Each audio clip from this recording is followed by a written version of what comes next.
It's modern. It's there. Exactly. I'm just putting it out there. Aqua, not woman, Mira. Yeah.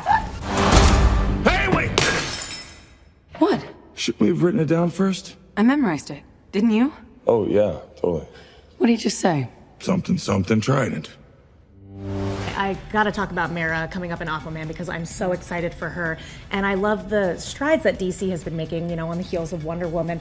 And I know you've said that she is not a damsel in distress. So, what was that something that was really special and that you considered in taking that role? Yeah, they had me at sword and a crown. So I was like, okay. Zack Snyder and I spoke on the phone, and I didn't really think a comic book world would be something that would be appropriate for me. I didn't really, knowing nothing about the comic book world, knowing nothing about the universe, I didn't really have any reason to feel like that would resonate with my sensibilities or my core principles. I had a limited experience, or limited, exposure to women in that world. And then he explained this badass, kick-ass warrior queen to me, and I thought, again, sword and a crown, okay.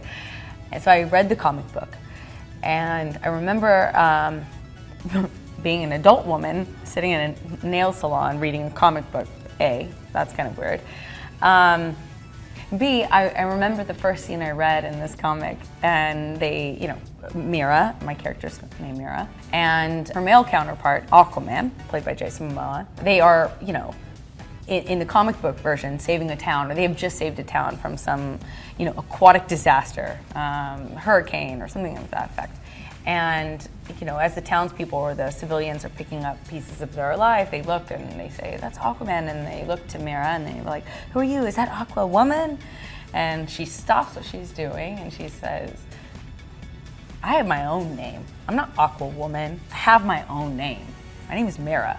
And I was like, I can get behind that woman. Yeah, my kind of girl. This is my girl. Yeah. I like in the footage we've seen too, it's like, she's not like his sidekick. They're really working in tandem with each other. Can you talk about their dynamic and what their relationship is?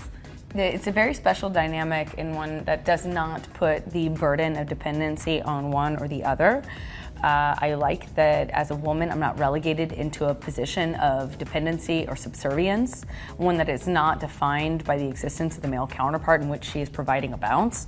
I love that she is self-possessed, in control of her own destiny. She's powerful, she's nuanced, she has her own attitudes and her own problems, and they counter that of his, where one is strong, specifically speaking to their dynamic. Where one is strong, the other is weak, and vice versa. They come from two different worlds, quite literally. He comes from land, she comes from Atlantis, which is in the sea. And in doing so, you create a dynamic that's fair, it's balanced, it's equal. They are both providing for one another that which they didn't have before. So we're really going to be wanting a Mira spin-off. It's modern. It's there. Exactly. I'm just putting it out there. Aqua, not woman, Mira. Yeah.